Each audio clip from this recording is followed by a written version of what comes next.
नमस्कार मित्रों, जय हिंद, वंदे मातरम। कैसे हैं आप लोग?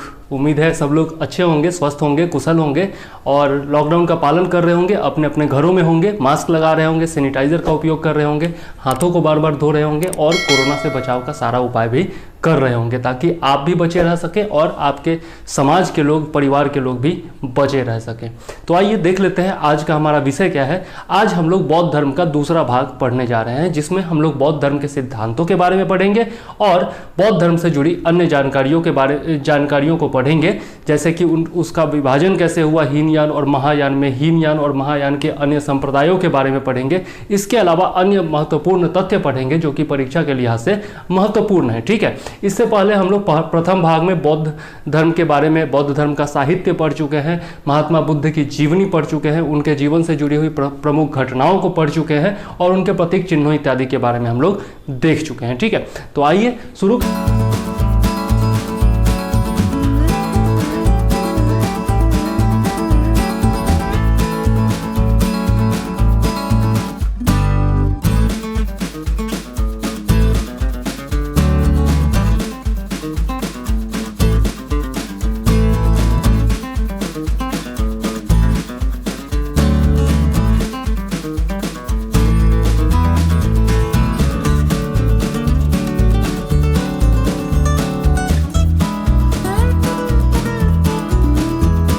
हम लोग जा रहे हैं पढ़ने किसके बारे में, तो 4 आर्य सत्यों के बारे में। ठीक है, और यही जो 4 आर्य सत्य हैं यह बौद्ध धर्म का मूल सिद्धांत है। ठीक है, और इसमें क्या क्या आता है, तो पहला है आपका दुख। दुख तो आप लोग सब लोग जानते हैं। बुद्ध के अनुसार, महात्मा बुद्ध के अनुसार जीवन जो है वह दुख है, आपका जो मरण है वो भी दुख है, वृद्धावस्था जो है वो भी दुख है, प्रियजनों से जो आपका बिछड़ाव होता है, वियोग जो होता है वो भी दुख है। तो इसीलिए कहा था महात्मा बुद्ध ने कि सब्बम दुख, यानी कि दुनिया में जितनी भी चीजें हैं सब दुख ही है। ठीक है, और उन्होंने जीवन को दुखमय कहा था। ठीक, आगे देख लेते हैं हम लोग। तो दूसरा है आपका दुख समुदाय। दुख समुदाय कहने का मतलब इसमें दुख के कारणों को बताया गया है। ठीक है, और दुख का कारण बताया गया है तृष्णा को। तृष्णा मतलब लोभ, और आपका अविद्या और तृष्णा को जो है दुख का मूल कारण बताया गया है दुख समुदाय में। ठीक है, और दुख निरोध जो है इसमें बताया गया है दुख निवारण के बारे में। ठीक है, तो तृष्णा से बचना ही जो है वह दुख निवारण का उपाय है। ठीक, और इसके बाद है आपका दुख निरोध गामिनी प्रतिपदा, जिसको अष्टांगिक मार्ग कहते हैं, जिसके बारे में हम लोग आगे पढ़ेंगे। ठीक है, आगे देख लेते हैं प्रतीत्य समुत्पाद। तो यह जो है दुख का कारण जो है आपका दुख समुदाय, इसी को प्रतीत्य समुत्पाद कहा जाता है, या फिर आपका हेतु परंपरा भी इसको कहा जाता है। ठीक, और इससे निदान के लिए इसका निदान 12 निदान है, जिसमें 12 प्रकार के निदान बताए गए हैं, उपाय बताए गए हैं दुख से बचने के। ठीक है, और यह क्या है, तो और ये जो 12 निदान है वे एक दूसरे को उत्पन्न करते हैं। ठीक है, एक दूसरे से ही उत्पन्न होते हैं ये 12 निदान। पहला है आपका अविद्या, दूसरा है संस्कार, तीसरा है विज्ञान या फिर इसी को चैतन्य कहा गया है, चौथा है आपका नाम रूप, पांचवा है आपका षडायतन। षडायतन कहने का मतलब 5 इंद्रियां और मन। ठीक है, तो ये 5 इंद्रियां और मन मिलकर के षडायतन बनता है। इसके बाद है आपका स्पर्श, तृष्णा, उपादान, भव, जाति, जरा और मरण। ठीक है, तो ये जो है 12 निदान बताए गए हैं जो कि दुख से निवारण के उपाय हैं। ठीक, और आपका जो मैंने बताया था दुख निरोध गामिनी प्रतिपदा, तो यह जो है अष्टांगिक मार्ग को कहा जाता है। ठीक है, और अष्टांगिक मार्ग के बारे में कहा गया है कि अगर इस मार्ग को अपनाया जाए तो दुख से निवारण संभव है। ठीक, और ये मार्ग कौन कौन है, तो पहला है आपका सम्यक दृष्टि, दूसरा है आपका सम्यक संकल्प, और तीसरा है आपका सम्यक वाक। और ये तीनों मिलाकर के संयुक्त रूप से प्रज्ञा कहलाते हैं। ठीक, इसके बाद है आपका सम्यक कर्मांत, सम्यक आजीव और सम्यक व्यायाम, और ये तीनों मिलकर के सील कहलाते हैं। ठीक, आगे देख लेते हैं तो सम्यक स्मृति तथा सम्यक समाधि, ये दोनों मिलकर के समाधि कहलाते हैं। ठीक, तो इस प्रकार से हम लोग देखते हैं कि अष्टांगिक मार्ग को 3 भाग में बांटा गया है, प्रज्ञा, सील और समाधि। ठीक है, और सारा जो भी अष्टांगिक मार्ग है वो 8 को हम लोगों ने देख लिया। ठीक है, अगर उसका अर्थ समझना चाहते हैं तो वो भी मुझे याद तो नहीं है, लेकिन मैं किताब देख करके आपको बता सकता हूँ। सम्यक दृष्टि का अर्थ है सत्य और असत्य तथा सदाचार और दुराचार के विवेक द्वारा 4 आर्य सत्यों की सही परख। सम्यक संकल्प का मतलब है इच्छा तथा हिंसा से रहित संकल्प करना। सम्यक वाणी का मतलब है सदा सत्य और मृदु वाणी का उपयोग करना। सम्यक कर्म का मतलब है अच्छे कर्मों में संलग्न होना। इसके बाद है सम्यक जीवन, तो सम्यक जीवन का अर्थ है सदाचार का पालन करना और इसी के अनुसार जीवन व्यतीत करना। सम्यक व्यायाम का मतलब है विवेकपूर्ण प्रयत्न करना, और सम्यक स्मृति का मतलब है अपने कर्मों के प्रति विवेक तथा सावधानी को निरंतर स्मरण रखना, और सम्यक समाधि का मतलब है चित्त की समुचित एकाग्रता। ठीक है, तो इस प्रकार से आपका अष्टांगिक मार्ग का अर्थ मैंने बता दिया। आप लोगों को याद रखना कठिन है, इसलिए मुझे देख करके बताना पड़ा, उससे कोई फर्क नहीं पड़ता। आपको समझ में आना चाहिए, परीक्षा में आए तो बता देना चाहिए। मेंस में ये क्वेश्चन पूछा जा सकता है अष्टांगिक मार्ग के बारे में, इसलिए मैंने आपको पूरा डिटेल में बताया। ठीक, आगे देख लेते हैं मध्यम प्रतिपदा के बारे में। तो महात्मा बुद्ध ने मध्यम प्रतिपदा यानी कि मध्यम मार्ग की वकालत की थी, जिसका मतलब है कि अत्यधिक विलासितापूर्व जीवन भी नहीं व्यतीत करना और अपने जीवन में ज़्यादा कष्ट भी नहीं झेलना, मतलब मध्यम मार्ग से चलिए, ज़्यादा कष्ट भी न झेलिए और ज़्यादा आराम भी मत कीजिए। ठीक है, आगे देख लेते हैं तो बौद्ध धर्म की कुछ विशेषताएं हैं। यह जो है अनीश्वरवादी है, मतलब कि ईश्वर के अस्तित्व को नहीं स्वीकारता है। आगे देख लेते हैं अनात्मवादी है, मतलब कि आत्मा के अस्तित्व को भी नहीं स्वीकारता है, लेकिन इसमें पूर्व जन्म की मान्यता है। कहने का मतलब जिस प्रकार से हिंदू धर्म या फिर जैन धर्म में पूर्व जन्म की मान्यता थी, उसी प्रकार से इसमें भी पूर्व जन्म की मान्यता है बौद्ध धर्म में। ठीक है, आगे देख लेते हैं तो 10 सील इसमें दिए गए हैं, जिनको शिक्षा पद भी कहा जाता है। और ये सील कौन कौन से हैं तो अहिंसा, सत्य, अस्तेय, अपरिग्रह, ब्रह्मचर्य, दोपहर बाद भोजन नहीं करना, व्यभिचार नहीं करना, मद्यपान नहीं करना, आरामदायक शैया का त्याग करना और आभूषण का त्याग करना। यह 10 सील हैं। सील मतलब व्यवहार हैं जो कि बौद्ध संघ में जो भी भिक्षु भिक्षुणी होते हैं उनको अपनाना चाहिए, ऐसा महात्मा बुद्ध का कहना था। ठीक, आगे देख लेते हैं हम लोग तो मानव व्यक्तित्व 5 स्कंधों से निर्मित है, ऐसा बौद्ध धर्म का मानना है। बौद्ध धर्म में कहा गया है कि मानव शरीर जो है वह 5 स्कंधों से निर्मित है, और वो 5 स्कंध है रूप, वेदना, संज्ञा, संस्कार तथा विद्वान। ठीक है, इन 5 स्कंधों से मिलकर के मानव शरीर बना है। ठीक है, और एक और बात मैं बता दूं कि इसमें जो है आपका आत्मा का अस्तित्व नहीं माना गया है बौद्ध धर्म में, लेकिन बाद में बौद्ध धर्म की एक शाखा हुई थी जिसका नाम था सामित्य, उसने आत्मा के अस्तित्व को स्वीकार किया है। ठीक है, मतलब आत्मा को माना है। ठीक है, इसी प्रकार बौद्ध धर्म में 3 त्रिरत्न है। ठीक है, जिनको त्रिरत्न कहा जाता है, वो है आपका बुद्ध, धम्म और संघ। बुद्ध, धम्म और संघ, ये तीनों मिलकर के त्रिरत्न कहलाते हैं बौद्ध धर्म के अनुसार। ठीक है, आगे देख लेते हैं तो बौद्ध संघ का जो संगठन था वो गणतंत्रात्मक प्रणाली पर आधारित था। गणतंत्रात्मक प्रणाली पर आधारित था बौद्ध संघ का जो भी संगठन था। ठीक है, तो यह भी याद रखिएगा। और एक और बात याद रखिएगा कि बुद्ध का एक चचेरा भाई था, नाम था देवदत्त, वो उनका विरोधी था। ठीक है, तो ये सारी बातें परीक्षा में पूछी जा सकती हैं कि कौन जो था वो बुद्ध का विरोधी था। ठीक, अब हम लोग चलते हैं और देख लेते हैं बौद्ध धर्म के प्रसार के कारण। ठीक है, तो बौद्ध धर्म के प्रसार के विभिन्न कारण हैं, जिनमें प्रमुख हैं महात्मा बुद्ध का आकर्षक एवं प्रभावपूर्ण व्यक्तित्व। महात्मा बुद्ध का जो व्यक्तित्व था, उनकी जो बोलने की शैली थी, जिस प्रकार का उनका ज्ञान था वह बहुत ही आकर्षक था, जिससे लोग उनकी तरफ आकृष्ट होते थे, उनके ज्ञान से प्रभावित होते थे। ठीक है। दूसरा है आपका सरलता। तो बौद्ध धर्म ने सरलता को अपनाया था। बौद्ध भिक्षुओं का ड्रेस देख लीजिए आप, किस प्रकार से कितना साधारण वेशभूषा में रहते हैं। आभूषणों का त्याग करना, आरामदायक बिस्तर सैया का त्याग करना, इस प्रकार से आप देख सकते हैं कि इसमें शालीनता और जो है आपका सरलता का मार्ग अपनाया गया था, जो कि आम जनता जो थी वो इससे जुड़ाव अपना महसूस करती थी। तो यह भी प्रचार के कारण थे। आगे देख लेते हैं। तो पाली भाषा का प्रयोग, जो उस समय पाली भाषा स्थानीय भाषा थी, उसका प्रयोग किया गया था। मतलब कि संस्कृत का प्रयोग नहीं किया गया था, जैसा आपका ब्राह्मण धर्म में या फिर हिंदू धर्म में होता था कि संस्कृत का प्रयोग किया जाता था। तो इसमें जो है संस्कृत का प्रयोग बाद में हुआ। पहले जो है आरंभ में पाली भाषा में बुद्ध भगवान जो है अपना उपदेश देते थे, या फिर ग्रंथ भी जो लिखे गए वो पाली भाषा में लिखे गए। इस कारण से यह अधिक ज़्यादा पॉपुलर हुआ, लोकप्रिय हुआ। ठीक है।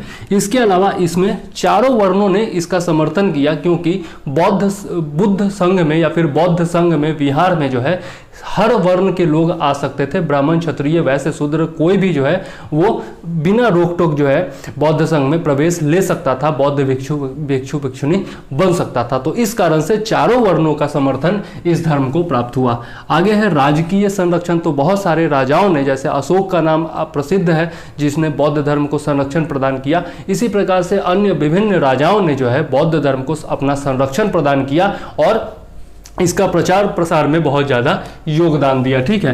नेक्स्ट है आपका बौद्ध संघ। तो बौद्ध संघ में जो लोग जुड़े उन्होंने भी जो है इसका बहुत अच्छे से प्रचार प्रसार किया। इसके अलावा व्यापारियों और साहूकारों ने इस धर्म को के प्रचार प्रसार के लिए खुल करके दान दिया, अपना तिजोरी खोल दिया, और इसी कारण से जो है इसका प्रसार जो है बहुत अधिक मात्रा में, बहुत अधिक संख्या में हो पाया, बहुत अधिक क्षेत्रों में हो पाया। ठीक है। आगे अब देख लेते हैं हम लोग बौद्ध धर्म के पतन के कारण। तो अगर मेंस में क्वेश्चन पूछा जाता है बौद्ध धर्म के प्रसार के कारण, तो ये 7 पॉइंट मैंने जो लिखे हैं इसको थोड़ा डील करके आप लिख सकते हैं। ठीक। इसके अलावा हम लोग देख लेते हैं बौद्ध धर्म के पतन के कारण। तो इसको भी जो है यह भी पूछा जा सकता है, आपका मेंस में पूछा जा सकता है। ठीक है। और इसमें कुछ पीटी के पॉइंट्स भी है, तो हम लोग देख लेते हैं। तो पहला जो है आपका कारण बौद्ध धर्म के पतन का, वह है संघ में विभेद और विभिन्न संप्रदायों में विभाजन। बौद्ध धर्म का विभाजन जो है विभिन्न अन्य संप्रदायों में हो गया था, हीनयान, महायान, और आगे देख लेते हैं कि कौन कौन से संप्रदाय हैं जिनमें इसका विभाजन हुआ। तो बौद्ध धर्म का विभाजन सर्वप्रथम तो आपका हीनयान और महायान में हुआ, और उसके बाद हीनयान के भी 2 संप्रदाय हो गए, जो पहला आपका वैभाषिक कहलाता है और दूसरा आपका सौतांत्रिक कहलाता है। ठीक है। इसके अलावा महायान जो है वह भी 2 भागों में बट गया, और पहला आपका माध्यमिकवाद या फिर शून्यवाद, और दूसरा हो गया आपका विज्ञानवाद या फिर इसको योगाचार कहा जाता है। तो इस प्रकार से बौद्ध धर्म विभिन्न संप्रदायों में विभाजित हो गया। अब हम लोग देख लेते हैं वैभाषिक के बारे में। तो वैभाषिक जो है वह विभाषा शास्त्र पर आधारित है, इसीलिए इसका नाम जो है वैभाषिक है। इसके अलावा इसकी उत्पत्ति जो हुई थी वह कश्मीर में हुई थी, तो याद रखिएगा, पूछा जा सकता है। आगे इसके कुछ प्रमुख आचार्य हैं जो हुए थे। तो धर्मत्रात, घोषक, वसुमित्र, बुद्धदेव इत्यादि जो हैं इसके प्रमुख आचार्य हुए हैं। किसके? वैभाषिक के। आगे देख लेते हैं सौतांत्रिक के बारे में। तो सुत्त पीड़क पर आधारित होने के कारण इसका नाम सौतांत्रिक है। ठीक। आगे देख लेते हैं तो इसके प्रवर्तक जो है ह्वेनसांग के अनुसार इसके प्रवर्तक जो है वह कुमार लाल को बताया जाता है। ठीक है। इस मत के प्रवर्तक कुमार लाल थे ह्वेनसांग के अनुसार। आगे देख लेते हैं माध्यमिकवाद या शून्यवाद। तो इसके प्रवर्तक जो थे वो नागार्जुन थे। ठीक। और इनका शिष्य था आर्यदेव, उन्होंने भी जो है इसका बाद में प्रचार प्रसार किया था। ठीक है। और आर्यदेव ने एक प्रसिद्ध ग्रंथ लिखा था जिसका नाम था चतुःशतक। ठीक है। चतुःशतक के द्वारा जो है उन्होंने इसका प्रचार प्रसार किया था। और भी बहुत सारे विद्वान थे जिनमें चंद्र कीर्ति हैं, शांति देव हैं, शांति रक्षित इत्यादि जो हैं वो प्रमुख विद्वान हुए हैं जिन्होंने इस मत का प्रतिपादन मतलब कि प्रचार प्रसार किया, माध्यमिकवाद या फिर शून्यवाद का। आगे देख लेते हैं विज्ञानवाद या फिर योगाचार के बारे में। तो इसकी स्थापना जो है वह मैत्रेय नाथ ने की थी। मैत्रेय नाथ ने इस मत का प्रतिपादन किया था, किसका? विज्ञानवाद या फिर योगाचार का, ठीक है। और इसका विकास जो है वह असंग और वसुबंधु ने किया। असंग और वसुबंधु ने इसका प्रचार प्रसार किया था, ठीक है, विकास किया था। असंग और वसुबंधु इत्यादि के बारे में हम लोग जो है पहले भाग में पढ़ चुके हैं कि ये लोग जो है बौद्ध विद्वान थे, ठीक है। और देख लेते हैं तो असंग के भाई थे वसुमित्र। असंग के भाई थे वसुमित्र, वो भी अपने जीवन के अंतिम काल में इस मत से जुड़ गए थे, विज्ञानवाद के मत से जुड़ गए थे। और उन्होंने जो है विज्ञप्ति मात्रता सिद्धि नामक एक ग्रंथ लिखा था, जिसके माध्यम से उन्होंने विज्ञानवाद का प्रचार किया था, ठीक है। और ये विज्ञानवाद में जो है आपका मानव शरीर को विज्ञान माना गया है, ठीक है। और इसी कारण से जो है आपका इसका नाम विज्ञानवाद पड़ा, ठीक। आगे देख लेते हैं तो नागार्जुन की कुछ रचनाएं हैं इनके बारे में पूछा जा सकता है। तो यह है माध्यमिक कारिका, शून्यता सप्तति और विग्रह व्यावर्तनी। विग्रह व्यावर्तनी, शून्यता सप्तति और माध्यमिक कारिका, ठीक है। यह नागार्जुन की रचनाएं हैं। और भी कुछ संप्रदाय थे जिनमें बौद्ध धर्म का विभाजन हुआ था, अलग से हुआ था, हीनयान और महायान के नहीं थे, ये अलग से हुए थे। तो इनका नाम है वज्रयान, ठीक है, वज्रयान। तो आपका 6ठी शताब्दी ईस्वी तक आते आते 6ठी शताब्दी ईस्वी तक आते आते बौद्ध धर्म में बहुत सारी कुरीतियां फैल गई, बहुत सारे इसमें दोष उत्पन्न हो गए। और उन्हीं दोषों के कारण जो है वज्रयान संप्रदाय की उत्पत्ति मानी जाती है, जो कि आपका बंगाल और बिहार में ज़्यादा लोकप्रिय था। बंगाल और बिहार में लोकप्रिय था, ठीक है। और इसके दो प्रमुख ग्रंथ हैं जिनमें मंजूश्री मूलकल्प तथा गुह्य समाज। गुह्य समाज की रचना असंग ने की थी। तो मंजूश्री मूलकल्प और गुह्य समाज जो है इन ग्रंथों में वज्रयान के सिद्धांत जो है वो उल्लिखित हैं, ठीक। तो याद रखिएगा ये दोनों ग्रंथों के बारे में। दूसरा और देख लेते हैं तो कालचक्रयान संप्रदाय के बारे में देख लेते हैं। तो 10वीं शताब्दी ईस्वी में यह वज्रयान से ही उत्पन्न हुआ था और इसके प्रवर्तक जो थे वह मंजूश्री थे, ठीक। और इसके सर्वोच्च देवता जो थे वो श्री काल चक्र थे, ठीक। और प्रमुख ग्रंथ जो है वह है काल चक्र तंत्र और विमल प्रभा टीका, ठीक है। तो इस प्रकार से हम लोगों ने काल चक्रयान के बारे में देखा।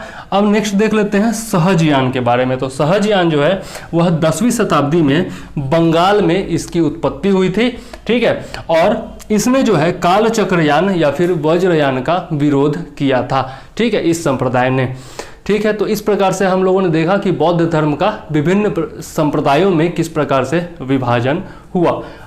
अब हम लोग देख लेते हैं बौद्ध धर्म के पतन के कारण हम लोग देख रहे थे। पहला हम लोगों ने देखा कि संघ में विभेद और विभिन्न संप्रदायों में बौद्ध धर्म का विभाजन। दूसरा जो कारण था वो था कि कर्म कांडों या अनुष्ठानों को अपनाया जाना, ठीक है। तो धीरे धीरे करके जैसा आप जिस बौद्ध धर्म ने, जिस जैन धर्म ने आपका ब्राह्मण धर्म या फिर हिंदू धर्म का विरोध किया था कि बहुत सारे अनुष्ठान होते हैं, यज्ञ होते हैं, ठीक है, जिसमें जानवरों को काटा जाता है या फिर विभिन्न प्रकार के उसमें जो है गलत काम किए जाते हैं, उसी बौद्ध धर्म में जो है अब अनुष्ठानों ने जगह ले लिया था, ठीक है। तो जिसका विरोध करके बौद्ध धर्म की स्थापना हुई थी वही चीज़ें जो है वह बौद्ध धर्म में आने लगी। यही कारण था कि इसका पतन होने लगा, ठीक है। आगे देख लेते हैं तो तीसरा है संस्कृत को भाषा का माध्यम बनाना। अब पाली भाषा में जब तक था तब तक आम लोग जो थे, आम जनता जो थी वो इसको अपने निकट मानती थी, इससे अपना जुड़ाव महसूस करती थी। लेकिन जब हिंदू धर्म की तरह इसमें भी संस्कृत में ग्रंथ लिखे जाने लगे, संस्कृत में लोग बोलने लगे, तो फिर जो है जुड़ाव धीरे धीरे खत्म होता चला गया। उसके बाद है बिहारों में विलासिता या फिर व्यभिचार। तो पहले जो थी बौद्ध धर्म में सरलता थी जिसके कारण इसका बहुत तेजी से प्रचार प्रसार हुआ था। लेकिन जब इसमें व्यभिचार और विलासिता ने अपनी जगह ले ली, मध्यम मार्ग से लोग हटने लगे, तो इसके मूल सिद्धांत का जो है आपका पतन होने लगा। और यही कारण था कि बौद्ध धर्म का भी ह्रास जो है धीरे धीरे शुरू हो गया। आगे देख लेते हैं तो पुष्यमित्र शुंग आदि शासकों की प्रतिक्रिया। पुष्यमित्र शुंग जो था उसके बारे में हम लोग शुंग वंश में पढ़ेंगे। उसने बौद्ध धर्म के प्रति विरोध की प्रतिक्रिया जताई थी। और भी बहुत सारे शासक थे, ठीक है, जिसमें शशांक का नाम प्रसिद्ध है, ठीक है, जिसने बोधि वृक्ष को काट दिया था। तो इस प्रकार से अन्य भी शासक हुए हैं, धीरे धीरे हम लोग उनके बारे में पढ़ेंगे जैसे जैसे उनका काल आता जाएगा। तो बौद्ध धर्म को जो है विरोध का सामना करना पड़ा। पहले जो राजकीय संरक्षण मिलता था उसमें कमी आ गई, या फिर नहीं मिलता था अब राजकीय संरक्षण, इस कारण से भी बौद्ध धर्म का पतन हुआ। ठीक, आगे देख लेते हैं। तो ब्राह्मण धर्म में सुधार, इधर जहां बौद्ध धर्म में दोष उत्पन्न होते जा रहे थे, उधर ब्राह्मण धर्म में जो है वो सुधार होता जा रहा था, और इस कारण से लोग जो है धीरे धीरे ब्राह्मण धर्म की ओर प्रवृत्त होने लगे। बौद्ध धर्म से उनका मोह भंग हो गया। आगे देख लेते हैं। तो स्त्रियों का संघ में प्रवेश, स्त्रियों का संघ में प्रवेश हम लोग पिछले वीडियो में पढ़ चुके हैं कि अपने शिष्य, परम शिष्य जो थे, आनंद के कहने पर बुद्ध भगवान ने वैशाली में महिलाओं को संघ में प्रवेश की अनुमति दी थी। और इस प्रकार से आपका आम्रपाली और इनकी मौसी जो थी प्रजापति गौतमी, वो लोग जो हैं आपका भिक्षुनी बनी थी। बौद्ध धर्म में स्त्रियों का प्रवेश वहाँ से हुआ था। ठीक है, तो लेकिन एक बार महात्मा बुद्ध ने अपने शिष्य आनंद से ही कहा था कि स्त्रियों का प्रवेश तो हो रहा है, लेकिन स्त्रियों का प्रवेश यदि नहीं होता तो हमारा जो धर्म था, बौद्ध धर्म जो है वो 1000 साल तक चलेगा। और स्त्रियों का प्रवेश हो गया है, इसलिए अब ये जो धर्म है वह 500 वर्षों तक ही चल सकेगा। ठीक है, तो इस प्रकार से हम लोग देख सकते हैं कि स्त्रियों के प्रवेश के कारण जो है, स्त्रियों के प्रवेश के कारण भी जो है आपका विलासिता और व्यभिचार में वृद्धि हुई होगी, और ये सब जो है पतन के कारण बने। ठीक है, आगे देख लेते हैं। तो तुर्कों के आक्रमण, बख्तियार खिलजी के बारे में सब लोग जानते होंगे। बख्तियार खिलजी ने 1203 में आक्रमण किया था, और नालंदा महाविहार, जिसको नालंदा विश्वविद्यालय कहा जाता है, और विक्रमशिला महाविहार, जिसको विक्रमशिला विश्वविद्यालय कहा जाता है, उसमें आग लगा दी। और जितने भी ग्रंथ थे, जितने भी पुस्तक रखे गए थे, पुस्तकालय नालंदा विश्वविद्यालय के तो पुस्तकालय में ही आग लगा दी थी, और बहुत दिनों तक वो जो है आग जलती रही थी। तो सारा पुस्तकालय नष्ट कर दिया, जितना ग्रंथ वगैरह था सारा नष्ट कर दिया। और ये भी कारण था कि बौद्ध धर्म का धीरे धीरे ह्रास होने लगा, पतन होने लगा, और यह कुछ क्षेत्रों में ही सिमट कर रह गया। ठीक है, अब हम लोग आगे देख लेते हैं बौद्ध धर्म के बारे में, और भी बहुत कुछ देखेंगे। बौद्ध धर्म की संगीतियों के बारे में अब हम लोग देखने जा रहे हैं।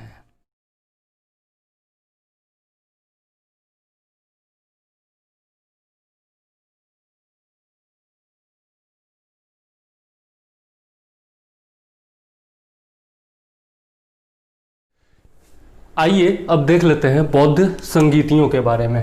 तो देखते हैं हम लोग, प्रथम जो संगीति हुई थी उसका समय जो है वह 483 ईस्वी पूर्व है।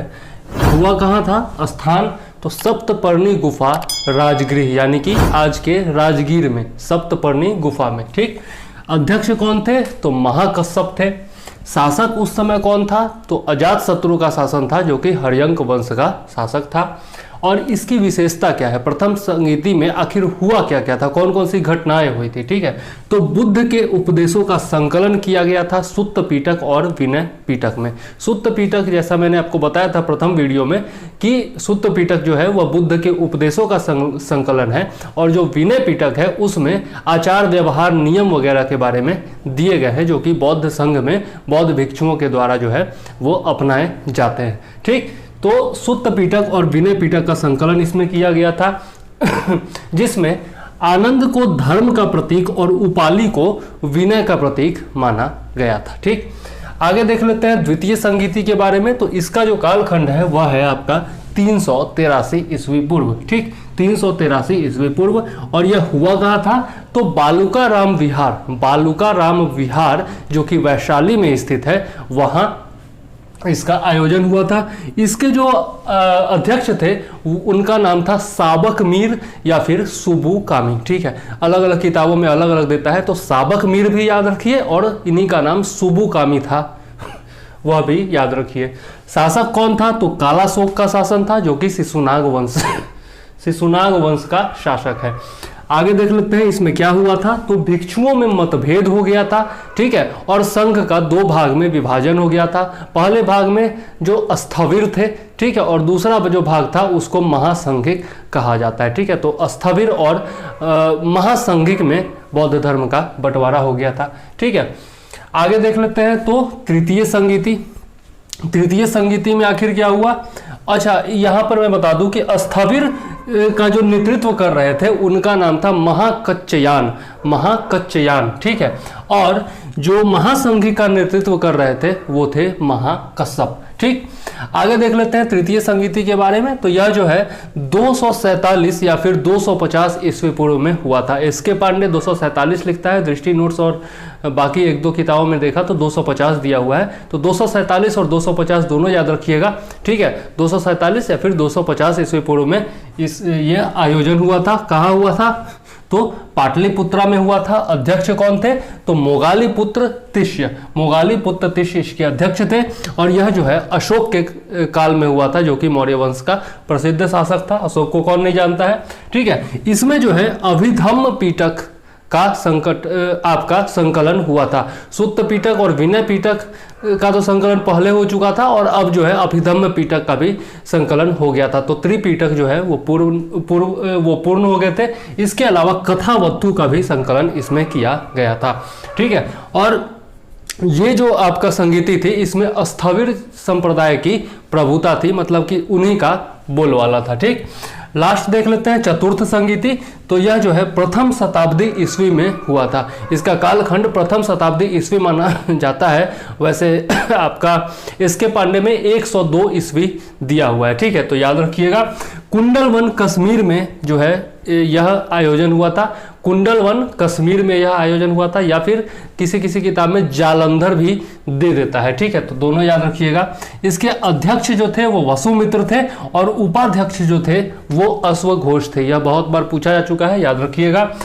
कनिष्क के शासनकाल में यह हुआ था, जो कि कुषाण वंश का शासक था, ठीक है। और इसमें जो है विभाषा शास्त्र की रचना की गई थी, ठीक है। और इसी समय जो है बौद्ध धर्म में संस्कृत को अपनाया गया था, ठीक। तो याद रखिएगा। इसके अलावा हीनयान और महायान में बौद्ध धर्म का विभाजन हो गया था चतुर्थ संगीति में। तो यह तो महा इंपॉर्टेंट चीज है, बहुत ज्यादा इंपॉर्टेंट है, कितनी बार पूछा जा चुका है, कहा नहीं जा सकता। इस स्थविरवादी जो थे वो हीनयान के साथ जुड़ गए थे और जो महासंघिक थे वो महायान के साथ जुड़ गए थे, ठीक है। तो यह भी याद रखिएगा, ठीक। अब हम लोग देख लेते हैं हीनयान और महायान में अंतर, ठीक है। तो हीनयान का शाब्दिक अर्थ होता है निम्न मार्ग, जबकि महायान का शाब्दिक अर्थ होता है उत्कृष्ट मार्ग, मतलब उच्च मार्ग, ठीक है। हीनयान वाले जो लोग थे, हीनयान संप्रदाय के जो लोग थे, वो प्राचीन बौद्ध धर्म की जो दीक्षा थी, जो नियम थे, जो विचार थे, जो आदर्श थे, उन्हीं को बरकरार रखना चाहते थे, कायम रखना चाहते थे। जबकि महायान के जो लोग थे वो उनमें सुधार चाहते थे, मतलब कि उसको नए रूप में प्रकट करना चाहते थे, नए रूप में स्थापित करना चाहते थे, ठीक है। यह भी याद रखिएगा, सुधार चाहते थे। हीनयान में बुद्ध को महापुरुष माना गया है। हीनयान संप्रदाय के लोग बुद्ध को महापुरुष मानते हैं, जबकि महायान के लोग जो है वो बुद्ध को देवता के रूप में मानते हैं, ठीक। हीनयान वाले लोग जो थे वो मूर्ति पूजक नहीं थे, जबकि महायान के लोग जो थे वो मूर्ति पूजक थे, ठीक है। तो याद रखिएगा, वो मूर्ति पूजक थे महायान के लोग, ठीक है। और सर्वप्रथम जो है प्रथम शताब्दी ईस्वी में मथुरा कला में भगवान बुद्ध की प्रतिमा बना करके उसकी पूजा की गई थी।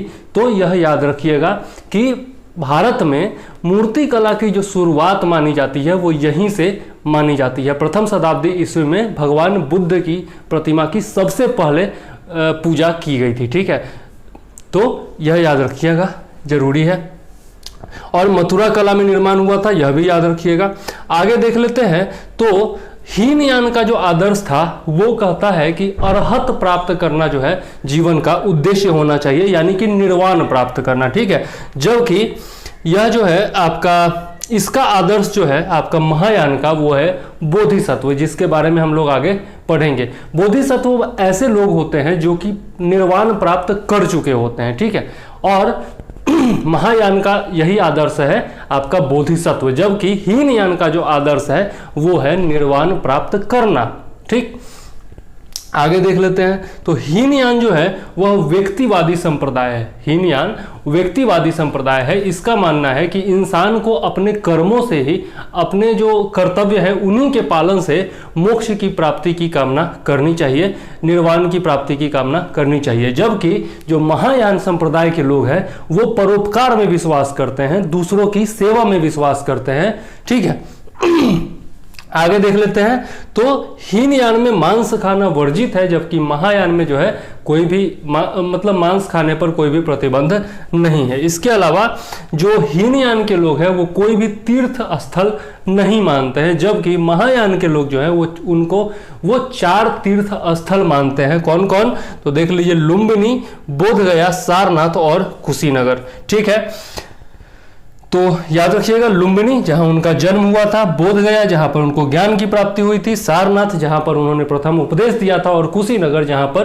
कुशीनगर को कुशीनारा भी कहा जाता है, यह भी याद रखिएगा। तो कुशीनारा या फिर कुशीनगर जहां पर उनको निर्वाण की प्राप्ति हुई थी। ठीक, आगे देख लेते हैं। तो हीनयान में जो है उसके ग्रंथ जो लिखे गए हैं वो सामान्यतः पाली भाषा में लिखे गए हैं, जबकि महायान के जो ग्रंथ हैं वो सामान्यतः संस्कृत भाषा में लिखे गए हैं। तो ये भी एक अंतर है। हीनयान का जो प्रचार हुआ था वह दक्षिण भारत, श्रीलंका, बर्मा और थाईलैंड में हुआ था, जबकि महायान का जो प्रचार हुआ था वह आपका उत्तर भारत, चीन, तिब्बत और उसके अलावा जापान और कोरिया में हुआ था। ठीक, तो इस प्रकार से हीनयान और महायान में अंतर के लगभग 10 बिंदु मैंने बताए हैं, जो कि आप याद रखिएगा। अगर मेंस में पूछा जाता है तो आप बता सकते हैं। ठीक है, इसके अलावा पीटी में भी इससे बहुत सारे पॉइंट बनेंगे। ठीक, आगे देख लेते हैं हम लोग बोधिसत्व क्या है। ठीक है, तो बोधिसत्व का मतलब होता है निर्वाण प्राप्त कर चुके व्यक्ति, और इसमें जो है 6 बोधिसत्वों की चर्चा की गई है। तो प्रथम जो थे वो अवलोकितेश्वर थे, और अवलोकितेश्वर को पद्म पानी भी कहा जाता है। यह पूछा जा चुका है यूपीपीएससी में कि अवलोकितेश्वर का दूसरा नाम क्या है, तो पद्म पानी है। ठीक है, और इनके हाथ में कमल हुआ करता था, और ये जो है दया के प्रतीक माने जाते हैं। ठीक, यह दोनों चीजें याद रखिएगा।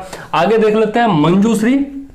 तो मंजूश्री जो है उनके हाथ में, एक हाथ में खड्ग और दूसरे हाथ में किताब है। ठीक, एक हाथ में खड्ग और दूसरे हाथ में किताब, और इनका जो कार्य है वह बुद्धि प्रखर करना है। ठीक, तीसरे हैं आपके वज्रपानी। तो वज्रपानी, पानी का मतलब होता है हाथ, तो इससे आप समझ सकते हैं कि वज्रपानी नाम है तो इनके हाथ में वज्र ही होगा। ठीक है, और वज्र चूंकि है इसलिए यह जो आपका है बोधिसत्व, यह काफी कठोर बोधिसत्व है। ठीक है, और इन्हें जो है पाप और असत्य का संहारक माना जाता है। ठीक, नेक्स्ट है आपका चौथा क्षितिग्रह। ठीक है, इन्हें शुद्ध स्थानों के अभिभावक के रूप में जाना जाता है।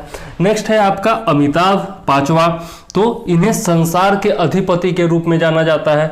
और सबसे लास्ट है मैत्रेय, जिन्हें भावी बोधिसत्व माना जाता है। मतलब कि अभी ये बोधिसत्व हुए नहीं है, आगे इनका जो है जन्म होगा या फिर ये रूप धारण करेंगे, तो भावी बोधिसत्व इनको माना जाता है। और ये कलशधारी है, मतलब कि कलश धारण करते हैं। ठीक, तो इस प्रकार से हम लोगों ने देखा जो आपका बौद्ध संगीतिया थी उनके बारे में देखा, और इसके अलावा हीनयान और महायान में विभाजन देखा, उनके बीच में अंतर देखा, और बोधिसत्व भी देख लिया है। अब हम लोग चलते हैं कुछ परीक्षोपयोगी तथ्य देख लेते हैं, जो कि पहले पूछे जा चुके हैं या फिर आगे पूछे जाने की संभावना है। ठीक है, तो पहला है आपका कि अशोक के रुम्निन्देई अभिलेख से ये पता चलता है, अशोक के रुम्निन्देई लेख से, अभिलेख से यह पता चलता है कि जो बुद्ध थे, जिन्हें शाक्य मुनि भी कहा जाता है, तो बुद्ध शाक्य मुनि का जन्म जो हुआ था वह लुम्बिनी में हुआ था, और अशोक जो है अपने शासन के 20वें वर्ष में लुम्बिनी गया था। ठीक, तो यह इंपॉर्टेंट है, याद रखिएगा। नेक्स्ट है कि बुद्ध ने अपने जीवन की अंतिम वर्षा ऋतु जो है वह वैशाली में बिताई थी। यह सब पूछा जा चुका है। ठीक है, इसके अलावा बुद्ध द्वारा प्रथम उपदेश देने को भारतीय कला में मृग सहित चित्र के रूप में दर्शाया गया है। ठीक है, तो जो आपका भारतीय कला है उसमें बुद्ध का चित्र जो है वो मृग सहित, मृग के साथ आपका चक्र के रूप में बनाकर दर्शाया गया है भारतीय कला में, तो यह याद रखिएगा। इसके अलावा नेक्स्ट है कि वर्तमान जो बोधि वृक्ष है वह चौथी पीढ़ी का वृक्ष है, ठीक है। कुछ जगह चौथी पीढ़ी मिलता है, कुछ जगह छठी पीढ़ी भी मिलता है, ठीक है। तो ये दोनों याद रखिएगा, ठीक है। और ये जो आपका चौथी पीढ़ी का वृक्ष है, इसके बारे में कहा जाता है कि यह जो है अलेक्जेंडर कनिंघम के द्वारा लगाया गया था, ठीक है। कुछ जगह छठी पीढ़ी का भी कहा जाता है। इसके अलावा देख लेते हैं तो बौद्ध धर्म में कर्म की प्रधानता मानी गई है, ठीक। इसके अलावा यह IAS का क्वेश्चन है, पर्वन समारोह के बारे में कहा जाता है। तो वर्षा ऋतु के दौरान जो है जहां पर बौद्ध भिक्षु प्रवास करते थे, वहां पर क्या होता था कि एक समारोह का आयोजन होता था जिसे पर्वन समारोह कहा जाता है। इसमें जो बौद्ध भिक्षु और भिक्षुणी थे वो अपने द्वारा किए गए अपराधों की स्वीकारोक्ति करते थे, मतलब कि मैंने ये अपराध किया है, मैंने ये किया है, और उसका फिर जो है वो लोग करते थे, अपना पश्चाताप करते थे, या फिर कुछ नियम होंगे उसके हिसाब से वो लोग फिर आचरण करते थे, ठीक। तो इसी को पर्वन समारोह कहा जाता है। यह IAS में पूछा जा चुका है, UPSC में, ठीक, याद रखिएगा। नेक्स्ट देख लेते हैं तो सर्वप्रथम स्तूप शब्द जो है, स्तूप शब्द सर्वप्रथम ऋग्वेद में मिलता है, यह भी याद रखिएगा। आगे देख लेते हैं तो बोधगया में बुद्ध की जो 80 फीट ऊंची प्रतिमा है वह जापानियों के द्वारा बनवाई गई है, यह भी याद रखिएगा, पूछा जा चुका है। नेक्स्ट तो एशिया का ज्योतिपुंज, एशिया का ज्योतिपुंज भगवान बुद्ध को कहा गया है। किसमें कहा गया है? तो लाइट ऑफ द एशिया पुस्तक मैंने आपको बताया था कि किसने लिखी है, तो यह कमेंट में भी लिखिएगा। अगर आपने पिछला वीडियो देखा हुआ है तो कमेंट में आप लिख पाएंगे, ठीक। तो यह जो है आपका लाइट ऑफ द एशिया नामक पुस्तक में ऐसा कहा गया है। प्रथम शताब्दी ईस्वी में नागार्जुन जो है वह चीन गए थे, ठीक। तो यह क्वेश्चन पूछा गया है कि प्रथम शताब्दी ईस्वी में कौन चीन गया था बुद्ध धर्म का प्रचार करने, तो कौन गए थे? नागार्जुन को भेजा गया था, या नागार्जुन गए थे, ठीक। आगे देख लेते हैं तो भारत में मूर्ति पूजा की नींव, जैसा मैंने बताया कि भारत में मूर्ति पूजा की नींव जो है वह बौद्ध धर्म के द्वारा ही रखी गई थी प्रथम शताब्दी ईस्वी में, ठीक। इसके अलावा आगे देख लेते हैं तो सारनाथ में भगवान बुद्ध की भूमि स्पर्श करती हुई प्रतिमा है, ठीक है। भूमि स्पर्शी मुद्रा में प्रतिमा है जो कि गुप्त काल में बनाई गई थी, यह याद रखिएगा, यह भी पूछा जा चुका है, ठीक है। और बुद्ध की खड़ी प्रतिमा, मतलब कि खड़े रूप में, जैसे मैं अभी खड़ा हूं तो खड़े रूप में प्रतिमा जो बनाई गई थी भगवान बुद्ध की, वो कुषाण काल में बनाई गई थी, यह भी पूछा जा चुका है, याद रखिएगा। इसके अलावा नव नालंदा महाविहार जो है वह अब किस रूप में स्थापित है? तो वह जो है पाली शोध केंद्र के रूप में स्थापित है, ठीक है। इसके अलावा एक और चीज मैं बता दूं कि गौर वंश का शासक था शशांक, जिसने बोधि वृक्ष को काटा था, ठीक है। यह मैं पहले भी बता चुका हूं, लेकिन एक बार और बता देता हूं, याद रखिएगा, ठीक। शशांक का नाम याद रखिएगा जिसने बोधि वृक्ष को काटा था, ठीक। तो इस प्रकार से हम लोगों ने देख लिया बौद्ध धर्म का जितना भी महत्वपूर्ण भाग था वो सारा खत्म हो चुका है। और अब जो है हम लोग नेक्स्ट चलेंगे और देखेंगे आपका मगध साम्राज्य के उत्कर्ष के बारे में, और उससे पहले छोटा सा टॉपिक है 16 महाजनपदों के बारे में, तो वो भी हम लोग देख लेंगे, ठीक। तो जाते जाते बस इतना कहूँगा कि वीडियो अगर पसंद आए तो लाइक कीजिए, शेयर कीजिए, सब्सक्राइब कीजिए। मेहनत देख ही रहे हैं कि पसीना गिर रहा है, क्योंकि पंखा चला नहीं सकता, फिर भी वीडियो बना रहा हूँ, और लगातार वीडियो बनाना पड़ता है, दिन भर में 2-2 वीडियो डालना पड़ता है, तो मेहनत मैं कर रहा हूँ। आप भी मेहनत कीजिए, थोड़ा लाइक कीजिए, शेयर कीजिए, सब्सक्राइब कीजिए, दोस्तों को जोड़िए और कमेंट वगैरह करते रहिए, ताकि जो है प्रोत्साहन मिलता रहे, और इसी तरह से वीडियोज में आपके सामने लाता रहूं। मेहनत करने के लिए प्रोत्साहन की जरूरत होती है, ठीक है ना, कुछ न कुछ मोटिवेशन चाहिए होता है। जैसे आप लोगों को पढ़ने के लिए मोटिवेशन चाहिए होता है, तो मैं आप लोगों को मोटिवेट करता हूं ना, उसी तरह से आप भी मुझे वीडियोज बनाने के लिए और पढ़ाने के लिए मोटिवेट कीजिए, ताकि मैं अच्छे अच्छे वीडियोज ला सकूं, ठीक है। और इसी के साथ एक और बात कह दूं कि हमारा जो है 1 अगस्त से BPSC 66 के लिए बैच शुरू हो चुका है, और 2 दिन का नोट्स भी मैं दे चुका हूं। भूगोल से शुरुआत किया हूं, भूगोल का पहला और दूसरा चैप्टर दे चुका हूं। इसके अलावा जनवरी का करंट अफेयर्स उसमें दिया जा चुका है, और करंट अफेयर जो अभी का चल रहा है वो भी मैं दे रहा हूं, ठीक है। तो कुछ लोग जुड़े हैं, आप लोग भी जुड़िए और जुड़ने के लिए आपको क्या करना है, 9525360283 पर कॉल करना है। जो नंबर आपको नीचे लिखा हुआ दिख रहा होगा उसी नंबर पर आपको कॉल करना है या फिर व्हाट्सएप करना है, ठीक है। व्हाट्सएप करिए, ज़्यादा अच्छा है। कॉल कितने लोग करेंगे तो व्हाट्सएप कीजिए उस नंबर पर। और अगर कॉल पर बात करना चाहते हैं तो 7004385014 पर कॉल भी आप कर सकते हैं और कार्यक्रम की पूरी जानकारी ले सकते हैं। इसके अलावा मैंने मेरा चैनल देखिएगा तो उसमें प्लेलिस्ट है, टिप्स एंड ट्रिक्स करके प्लेलिस्ट है, उसमें मैंने कार्यक्रम की पूरी जानकारी एक वीडियो बना करके दी थी, वो आप देख सकते हैं, ठीक। तो जुड़िए, मात्र 2500 रुपया कोर्स का फी है, जबकि जो नोट्स दे रहा हूँ वही आप दृष्टि के वेबसाइट पर जाकर देखेंगे तो 12,000 का आता है, ठीक है। और इसके अलावा भी आपको बहुत कुछ मिल रहा है और इससे अच्छा ऑफर आपको नहीं मिलेगा। ऑफर क्या कहते हैं, मतलब अपॉर्चुनिटी है एक तरह का। अभी 6 महीने का टाइम है बीपीएससी पीटी के लिए, तो आप आसानी से तैयारी भी कर सकते हैं। तब तक मेरा वीडियो भी जो है लगभग कोर्स कंप्लीट हो जाएगा वीडियो के माध्यम से भी, ठीक है। तो नोट्स आप पढ़ लेंगे और वीडियोस देख लेंगे तो आपकी तैयारी पूरी मुकम्मल हो जाएगी। मैं भी खुद तैयारी कर रहा हूँ, तो जो मैं पढ़ूंगा वो भी आपको दूंगा। सारे नोट्स आपको मिलते रहेंगे मात्र 2500 रुपये में। तो सोचिए मत, जल्दी से जुड़ जाइए। और अब मुझे दीजिए इजाज़त। जय हिंद, वंदे मातरम।